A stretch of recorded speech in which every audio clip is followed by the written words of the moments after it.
अब्दुल कयूम साहब, आप हमें फैसले के बारे में बता रहे थे, 3-2 से ये फैसला आया है। ये बताइएगा, आर्टिकल 63A, आर्टिकल 17 को कहा गया है सुप्रीम कोर्ट ने कि आर्टिकल 63 को अकेले नहीं पढ़ा जा सकता, सियासी जमातों के तहफ़्फ़ुज़ के लिए हैं आर्टिकल 63A और आर्टिकल 17। मज़ीद इस बारे में ज़रा रोशनी, ज़रा वाज़ेह कीजिएगा इसको। जी, आप इस हवाले से जो आपने पूछा है कि आर्टिकल 17 और 63A को मिलाकर पढ़ा जाए, तो इसमें जो आर्टिकल 17 है वो राइट टू एसोसिएशन है, यानी कि पॉलिटिकल पार्टी फॉर्म करना है। आर्टिकल 17 के तहत आप सियासी जमात बना सकते हैं, और फिर अदालत ने इसको इस तरह से इंटरप्रेट किया है कि ये बुनियादी हक है सियासी जमात का, और सियासी जमात का हक है कि उसके साथ वफादारी निभाई जाए। तो लिहाजा जो वोट है रुकन पार्लियामेंट का, वो फ्री विल नहीं है, और उस फ्री विल को वो इस्तेमाल नहीं कर सकता है पार्लिमानी पार्टी की हिदायत के बरअक्स। तो इस तरह से अदालत ने ये करार दिया है कि बुनियादी तौर पर जो पार्लिमानी जमहूरियत है उसको इस्तेहकाम, और गैर आइनी तौर पर किसी भी हुकूमत को हटाने के हवाले से जो हमले हैं उसको रोकना लाजमी है। तो यहाँ पर अदालत ने जो है वो पीछे जो फैसले थे जिसमें नवाज शरीफ केस है और जिसमें बेनज़ीर भुट्टो है, उसके अंदर पॉलिटिकल पार्टी और पॉलिटिकल पार्टी को जो है ना उसका बुनियादी हक करार दिया है। तो अदालत ने अब ये तफसीली जब जजमेंट आएगी तो उसमें जाहिर है कि इसकी बहुत सारी इंटरप्रिटेशन आप सामने आएगी, लेकिन अगर मुख्तसर तौर पर कहा जाए तो उन्होंने ये कहा है कि जो रुकन पार्लियामेंट का वोट है वो सियासी जमात की अमानत है, वो उसका हक है कि वो उसके कहने के ऊपर डाला जाए। ठीक है, ठीक है अब्दुल कयूम जी हमारे साथ ही मौजूद रहिए। हम गाहे सदर ने जो गाहे आपसे मजीद तफसील लेते रहेंगे। मुनीब फारूक हमारे साथ मौजूद हैं, बहुत ही अहम लीगल ओपिनियन रखते हैं। मुनीब, आपकी जानिब आते हैं, मुनहरिफ रुकन का वोट शुमार नहीं होगा लेकिन वो अपनी सीट से डिसीट भी हो जाएगा, तो आप क्या समझते हैं कि सुप्रीम कोर्ट के इस फैसले में क्या सूरत हाल दिखाई दे रही है आने वाले दिनों में?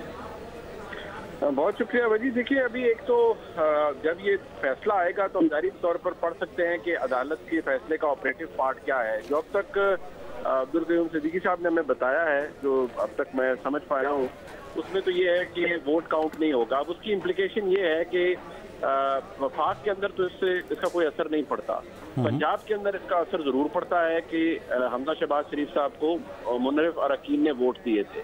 जाहिर बात है, जब वो मुनहरिफ अरकान के वोट अगर काउंट नहीं होंगे तो उनके पास वो मेजॉरिटी नहीं होगी जिसके जरिए वो इलेक्शन वसीयत चीफ मिनिस्टर अपना काम जारी रख सके।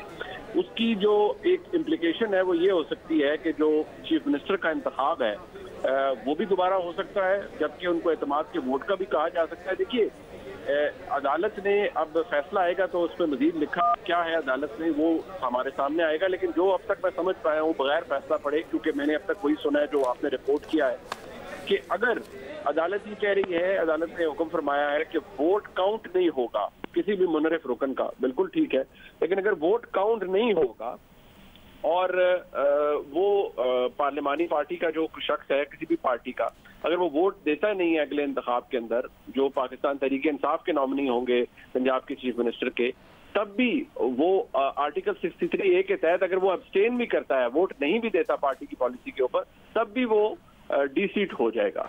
अब ये लोग जिन्होंने ऑलरेडी वोट दे दिया था, इनके बारे में अब इलेक्शन कमीशन ने फैसला करना है इस एडवाइस की रोशनी में जो कि सुप्रीम कोर्ट की जानिब से सदारती रेफरेंस में आ चुकी है, और यकीनन ये बाइंडिंग होगी मुनीब। एग्जैक्टली, तो अब वो आ चुकी है। जाहिर बात है, कोर्ट एडवाइस है ना, को फाइनल इंटरप्रिटेशन आपके सामने आ गई है जो अदालत ने बताई है। नाअहली के हवाले से वो मेरा भी यही है, बहसीयत कानून के तालिब इल्म के मेरी भी यही सोच थी कि अदालत खुद सजा ऐड नहीं कर सकती जब तक ये सजा नाअहली की आइन में तरमीम के जरिए बाकायदा तौर पर शामिल ना हो जाए आइन के अंदर। अच्छा। जहां तक बात है कि ये लोग, इनका फेट क्या होगा, अब इलेक्शन कमीशन जब इन लोगों के बारे में फैसला देगा पंजाब के मुनहरिफ अरकान के बारे में, तो इलेक्शन कमीशन ये कह सकता है कि क्योंकि एक ऐसा सदारती रेफरेंस जो जिसके अंदर सुप्रीम कोर्ट ने तशरीह कर दी है की, उसके तहत वोट डाला गया, लिहाजा एक तो वो वोट काउंट नहीं होगा, लिहाजा चीफ मिनिस्टर का जो इंतखाब था पंजाब के अंदर वो इन्फेक्शियस हो गया। नंबर 2, जो लोग जिन्होंने वोट कास्ट किया, अगर तो अदालती हुक्म ये कहता है कि वोट कास्ट हो गया, वो काउंट भी नहीं होगा, और जिन्होंने वोट कास्ट किया था वो डिसीट भी हो गए, तो वो लोग जो कि डी सीट हुए हैं वो मेंबर नहीं रहेंगे पंजाब असेंबली के, लिहाजा फिर उन सीटों के ऊपर बाई इलेक्शन करवाना पड़ेगा। वो बाई इलेक्शन कौन करवाएगा? तो इस वक्त एक ऐसी रेसिपी है जो कि एक बहरान की कैफियत खासतौर पर पंजाब के अंदर पैदा हो गई। आप मुनीब भी कह रहे हैं कि पंजाब में एक बहरानी सूरत हाल पैदा हो सकती है, विफाक में ऐसा कोई मसला नहीं होगा। अभी थोड़ी देर पहले फवाद चौधरी साहब मीडिया से गुफ्तगू कर रहे थे, वो ये कह रहे हैं कि शहबाज शरीफ भी अपनी अक्सरियत खो चुके हैं, सदर उनको एतमाद का वोट लेने का कह सकते हैं, तो उनके पास 169 वोट्स होंगे। तो उनकी ये अंडरस्टैंडिंग किस बुनियाद पर है, आपको क्या समझ आती है? देखिए, अब तक जो फवाद चौधरी साहब हैं, मुझे नहीं पता कि उनकी काउंटिंग क्या है या उनके पास इस हवाले से क्या मालूमात है, लेकिन फवाद चौधरी साहब क्योंकि थोड़ा एग्जैजरेट भी उन्हें एक पार्टी पोजीशन रखनी होती है, वो मामले को एग्जैजरेट भी करते हैं।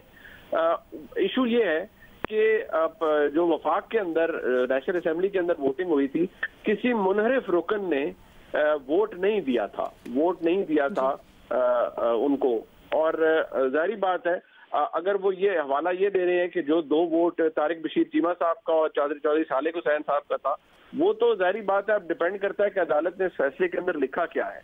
अगर तो अदालत ने ये लिखा है कि पार्टी अगर उस पर एतराज करे और पार्टी का जो हेड है, जिस तरह पार्टी के हेड यहाँ पर चौधरी शुजात साहब हैं, अगर उन्होंने एतराज किया है और कोई ऐसी उसके ऊपर एतराज उठाया है, अगर उनकी पार्टी पॉलिसी ये है बहसियत पार्टी हेड के कि वो शहबाज शरीफ साहब को सपोर्ट कर रहे हैं, तो वो 2 वोट बिल्कुल काउंट होंगे। क्या चौधरी शुजात हुसैन साहब ने ऐसा कोई बयान फरमाया है, दिया है, जिसमें उन्होंने कहा है नहीं, वो उनका इस बुनियाद पर था कि 3 वो नून लीग के अरकान अलग हो गए हैं, इस तरह की कोई उन्होंने बात कही थी जिसकी बुनियाद पर। दूसरा, फवाद चौधरी साहब जो इंटरप्रेट कर रहे हैं आर्टिकल 63A को अलग नहीं पढ़ा जाएगा, वो इस बुनियाद पर कर रहे थे मुनीब। उनका ये कहना था कि आर्टिकल 62 के साथ मिलाकर पढ़ा जाएगा, और उनकी इंटरप्रिटेशन ये है कि इन सब की ताहयात नाअहली हो जाएगी। सो वो उनकी इंटरप्रिटेशन जरूर है, लेकिन अभी हम तफसीली फैसले का इंतजार करेंगे। इसी दौरान हमें सीनियर सहाफ़ी तजियाकार शहजाद इकबाल साहब ने भी ज्वाइन किया है। शहजाद, बहुत शुक्रिया आपके वक्त का। अब ये जो फैसला सामने आया है, इसकी अंडरस्टैंडिंग जो अभी सामने आ रही है वो यही है कि हो सकता है पंजाब में एक बहरान की सूरत हाल पैदा हो जाए। आप क्या समझते हैं? जी बिल्कुल, बहुत शुक्रिया सारा। पहले जो एक अंडरस्टैंडिंग थी वो यही थी कि एक मुनहरिफ शख्स जो है, यानी कि वो किसी एक पार्टी से ताल्लुक रखता है, लेकिन वो किसी और पार्टी के हक में जाके अगर वोट करता है, मामला अगर वोट ऑफ नो कॉन्फिडेंस का है, तो उसको वोट डालने का इख्तियार था, लेकिन उसके लिए एक सजा ये थी कि वो फिर डी सीट हो जाता। अब जो हमारे सामने तशरीह आई है सुप्रीम कोर्ट की, बेसिकली वो तो इजाजत ही नहीं देती कि मुनहरिफ अरकान का जो वोट है वो काउंट किया जा सके। यानी कि इफेक्टिवली हम ये कह रहे हैं कि वोट ऑफ नो कॉन्फिडेंस में कोई मुनहरिफ शख्स वोट कर ही नहीं सकता। तो अगर कोई पार्टी ऐसी है जिसके पास सादा अक्सरियत हो, तो फिर उसको वोट ऑफ नो कॉन्फिडेंस के जरिए निकाला ही नहीं जा सकेगा, क्योंकि उनके पास इत्तेहादी तो होंगे नहीं। वो खुद ही अगर सिंपल मेजॉरिटी लेकर आते हैं, तो फिर उनको निकालने का तो एक ही तरीका हो सकता था वोट ऑफ नो कॉन्फिडेंस में, कि उस पार्टी के अपने लोग जो है वो मुनहरिफ हो और किसी और को जाके वोट करें, लेकिन वो अब वोट जो है शुमार नहीं होगा। यहाँ पे तहरीक इंसाफ की हुकूमत को गिराने के लिए इत्तेहादी काफी थे, इत्तेहादी जो है वो दूसरी साइड पे चले गए तो हुकूमत गिर गई। तो ये अब जरा इस पर गौर करने की बात है कि क्या अब हमारे आइन में इस बात की गुंजाइश है कि कोई पार्टी अगर सादा अक्सरियत लेकर आए तो उसको गिराया भी जा सकता है या नहीं जा सकता वोट ऑफ नो कॉन्फिडेंस के जरिए। ठीक है शहजाद, हमारे साथ रहिए। अब्दुल करीम सिद्दीकी, आपके सामने हम यही अहम सवाल लेकर आते हैं। अगर वोट शुमार नहीं होगा तो सुप्रीम कोर्ट का कि आज का ये फैसला कह रहा है कि वोट दिया ही नहीं जा सकता, तो जब वोट दिया ही नहीं जा सकता तो फिर आर्टिकल 63A आइन में फिर किस काम का बचेगा? देखें, ये इसमें बहुत सारे इफ एंड बट्स है। इसको एक समझने की ज़रूरत है कि आर्टिकल 63A कहता क्या है और फिर डिफेक्टेड वोट क्या है। 63A ये कहता है कि पार्लियामेंट्री पार्टी की डायरेक्शन आएगी 4 सूरतों में, और अगर पार्लियामेंट्री पार्टी की डायरेक्शन हो और उसके बरअक्स जो है वो कोई पार्टी का रुकन वोट दे तो फिर वो डिफेक्टेड होगा, और उसकी डिफेक्टेड होने का फैसला जो है ये डिक्लेरेशन पार्टी हेड जो है वो रेफरेंस इलेक्शन कमीशन को भेजेगा। लेकिन उससे पहले शो कॉज नोटिस भेजेगा पहले, और इलेक्शन कमीशन की डिटर्मिनेशन, जी हाँ बिल्कुल, शो कॉज नोटिस देगा और फिर उसको राइट ऑफ अपॉर्चुनिटी देगा, और फिर उसके बाद तो यहाँ पर जो बुनियादी चीज़ है वो ये समझने की है कि सुप्रीम कोर्ट ऑफ पाकिस्तान ने कहा है कि डिफेक्टेड वोट शुमार नहीं होगा। यानी कि डिफेक्टेड वोट का जब तक फैसला नहीं होगा कि ये वोट डिफेक्टेड है, वो उस वक्त तक की क्या सूरत हाल होगी, और वो फाइनल डिटर्मिनेशन जो है वो सुप्रीम कोर्ट ऑफ पाकिस्तान से होगी, और उसके लिए जो आइन ने तरीकाकार दिया है उस तरीकाकार के मुताबिक होगा। अब यहाँ पर जो सबसे प्राइम और बुनियादी चीज़ है वो ये है कि आया पार्लिमानी पार्टी ने फैसला क्या किया था कि अमेंडमेंट के ऊपर वोट करना है, एब्सटेन करना है या वोट नहीं देना है। इसी तरह से तहरीक अदम एतमाद के ऊपर वोट देना है, गैर हाजिर रहना है या जो है वो वोट नहीं देना है, ये सूरत हाल है। और इस पे जो है पार्लियामेंट्री पार्टी की डायरेक्शन होगी तो फिर उसके बाद ये फैसला होगा। ठीक है, बहुत अहम नुक्ता आपने उठाया है, बहुत अहम नुक्ता आपने उठाया। शहजाद, आपकी जानिब यहाँ पर ये बात जो है वो बहुत अहम होगी पंजाब के हवाले से कि आया पार्लियामेंट्री पार्टी की फॉलो हुआ है या नहीं थी या नहीं थी, जो कि इलेक्शन कमीशन ने जिया। ठीक है, बिल्कुल बहुत अहम नुक्ता उठाया शहजाद। जो नुक्ता अब्दुल करीम सिद्दीकी ने उठाया कि डिफेक्शन उस वक्त काउंट होगी जब पार्लियामानी पार्टी का फैसला होगा, ब्लैक एंड व्हाइट में बताया गया होगा फलां को वोट डालना है, फलां को वोट नहीं डालना है और या एब्सटेन करना है। तो और उसके बाद शो कॉज नोटिस जारी करके इलेक्शन कमीशन को भेजा गया हो डिफेक्शन के लिए डिक्लेरेशन। तो आप समझते हैं कि इस सूरत में डिफेक्शन होगी? इसमें बहुत सारे इफ्स एंड बट्स हैं, लेकिन एक बात जो अभी मैं सुन रहा था कयूम साहब को, तो इसका मतलब ये मिसाल ले लेते हैं, अभी जो वोट ऑफ नो कॉन्फिडेंस वजीर आजम साबिक वजीर आजम इमरान खान के खिलाफ कामयाब हुआ, उसमें अगर हम एक मफरूजे पे बात कर रहे हैं, अगर मुनर्रिफ अरकान वोट करते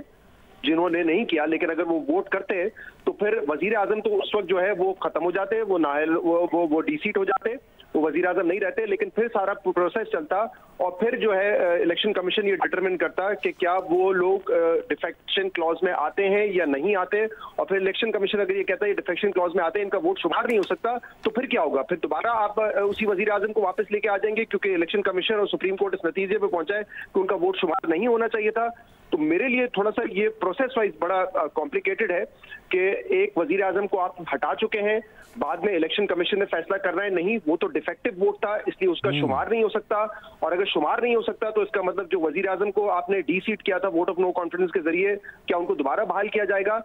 मेरे ख्याल से इस प्रोसेस में थोड़ी सी कॉम्प्लिकेशन है। लेकिन जो दूसरी बात आप कर रहे हैं वजी, वो इंपॉर्टेंट है। ये जो इस वक्त पंजाब में हम देख रहे हैं कि एक डिफेंस उनकी तरफ से ये आ रहा है कि हमें वाज़े तौर पे अहकामात नहीं मिले थे। मेरे ख्याल से इससे ज्यादा वाज़े अहकामात हो नहीं सकते हैं। पार्लियामेंट्री पार्टी की मीटिंग वहां पर इमरान खान साहब ने कॉल की थी, चीफ विप आपको आके बता चुका है कि पार्टी की डायरेक्शन है परवेज इलाही को वोट करना है, वो कह रहे हैं कि हमने टीसीएस तक कर दिए थे जो भी उन्होंने लेटर इशू किए थे। लेकिन अगर एक रुकन ये कहता रहे कि नहीं मुझे तो मिला ही नहीं है फैसला, मुझे तो पता ही नहीं है इस बारे में, तो फिर आप क्या कर सकते हैं?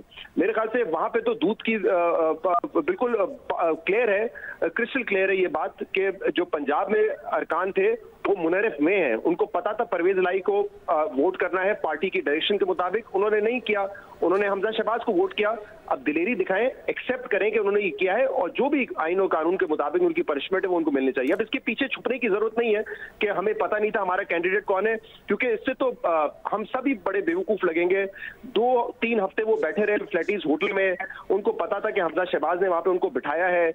मीडिया कैंपेन्स पे हर तरफ से अदालत में ये मामला गया कि वोटिंग का टाइम आ चुका है, पार्लियामानी पार्टी को डायरेक्शन दी गई बाकायदा, एक नहीं 2 मरतबा बिठाकर, तो वहां पे तो बड़ा क्लियर था, मेरे ख्याल से सबको पता था। अगर किसी को नहीं पता था तो मेरे ख्याल से ये तो किसी को बेवकूफ समझने वाली बात है कि परवेज इलाही किसके कैंडिडेट थे और दूसरी तरफ हमजा किसके कैंडिडेट थे और पार्टी डायरेक्शन क्या थी।